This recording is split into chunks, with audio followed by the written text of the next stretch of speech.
Seguimos con el análisis de las elecciones, de la jornada de ayer, en algunas comunas de la provincia de Mendoza, varios puntos que llamaron la atención, pero está del otro lado Nacho Rodríguez, nuestro compañero corresponsal allí en el sur provincial, a quien saludamos. Nacho, ¿cómo estás? Muy buenos días. Catatano, buenos días chicos, ¿cómo andan todos por ahí? Qué gusto.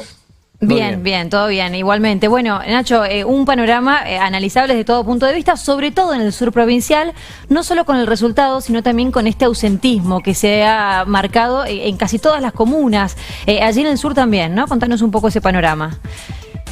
Sí, bueno, bastante generalizado el ausentismo, como bien señalás, casi al 50%, digamos, la mitad del padrón fue a las urnas, la otra mitad se ausentó. Quizá, bueno, esa baja que venimos evidenciando elección tras elección tiene que ver con muchísimos factores, ¿no? Ponerse a analizar, quizá eso nos llevaría un tiempo muy largo porque inciden muchas cosas por las cuales quizá un elector toma la decisión de, bueno, no voy a decir, quizá frustraciones, quizá el desencuentro que hay entre los intereses de la política y los intereses del ciudadano, pero más allá de eso, vote la cantidad de gente que vote, las elecciones quedan legitimadas, quedan convalidadas y tiran un resultado, ¿no es cierto? Y los resultados son claramente para leer. El departamento de San Rafael fue el único departamento que tuvo dos categorías de elección, digamos. Todos los departamentos elegían concejales, los 6 departamentos elegían concejales, pero también acá en el departamento de San Rafael se elegían convencionales que serán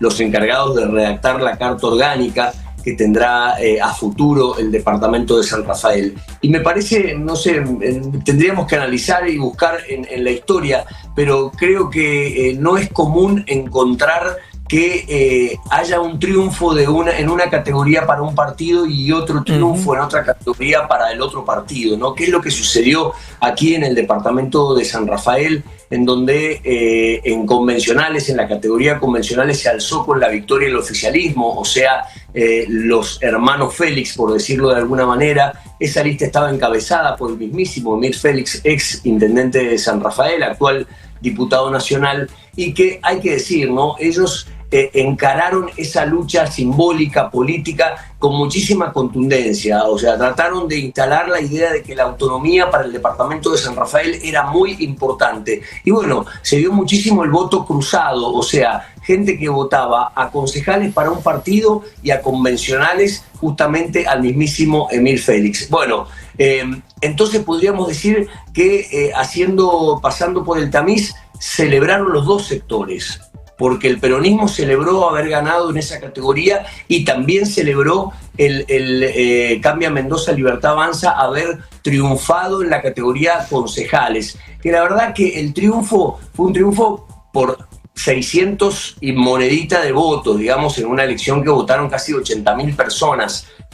La diferencia fueron 690 votos más o menos a favor de la Libertad Avanza, lo que dejó el tablero en términos de cantidad de concejales idéntico, porque fueron 3 concejales para el oficialismo peronista que renovaba y 3 concejales para la Libertad Avanza radicalismo, con la diferencia, hay que decir también, que el radicalismo renovaba 3 bancas, que eran 3 afiliados radicales, y solamente entraron 2 radicales porque tuvieron que ceder 1 a la Libertad Avanza. O sea que la bancada de los radicales va a quedar un poco más diezmada más allá del triunfo. Claro. En términos de análisis político podríamos decir que es una victoria pírrica, porque si bien ganaron, tuvieron que ceder un lugar y quedan un poco disminuidos en lo que tiene que ver con la puja de fuerzas en el Consejo Deliberante. Nacho, indudablemente este detalle que marcas vos de la poca asistencia es lo que preocupa. Entendemos, al menos de este lugar, que hay poco para celebrar, ¿no? Después de los números que son tremendos en cuanto a la inasistencia de la gente a votar en líneas generales,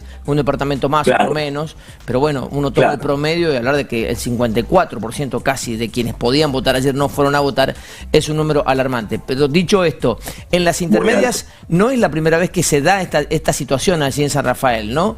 De que que no se imponga el oficialismo en las intermedias. Totalmente.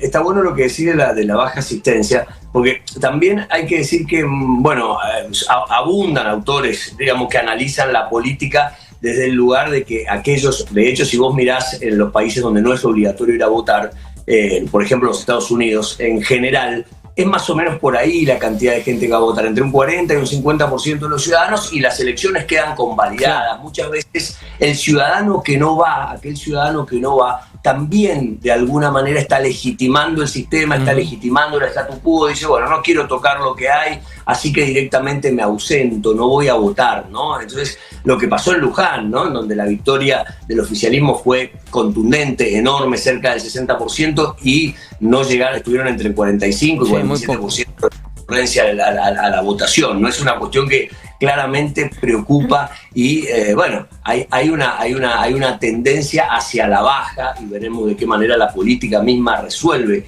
ese conflicto de la diferencia que hay entre, sobre todo en un sistema en donde es obligatorio, claro. Porque ayer la gente sabía que tenía que ir a votar y sin embargo prefirió no ir directamente o pagar esa famosa multa de los 100 pesos, ¿no? Nacho, ¿y crees que esto es una suerte de antesala o que podría pronosticar lo que pueda llegar a pasar en las próximas elecciones en el 2027? O como decía Altano, esto ya ha pasado en San Rafael y sin embargo los hermanos Félix se han mantenido allí en el poder, ¿o es también parte de una lectura estratégica para el futuro? Desde lo político, ¿cómo lo analizás?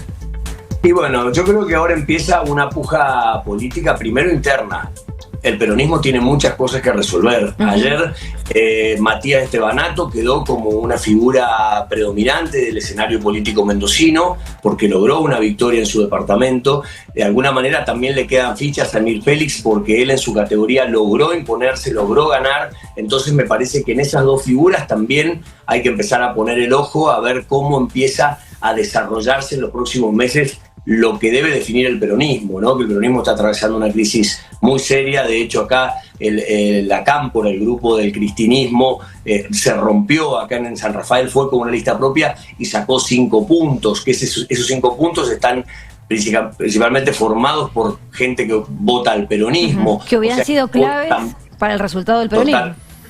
Totalmente, perdieron por 600 votos, con lo cual si esos votos, aunque sea la mitad, hubiesen ido para el otro, para el peronismo se hubiera impuesto. Esas cuestiones internas, bueno, empiezan a hacer ruido y empiezan a ser definitorias de cara a lo que será el camino al 2027, donde, bueno, todos tendrán que definir un montón de cosas, pero el peronismo, que siempre tiene ansias de poder, que siempre tiene ansias de gobernar, deberá hacer un trabajo de reconstrucción que será muy minucioso y que tendrá, me parece, ya empieza a vislumbrarse figuras muy protagónicas como puede ser la del intendente de Maipú, la de Mir Félix, y también, por supuesto, no hay que dejar de lado los dos intendentes que han logrado victorias contundentes, como son el caso de Flor de Estefanis en Santa Rosa y el caso de Fernando Ubieta en La Paz, ¿no es cierto? Nacho, muchísimas gracias, te mandamos un gran saludo, la seguimos. A ustedes, como siempre, un abrazo. Hasta luego. Nuestro compañero desde San Rafael.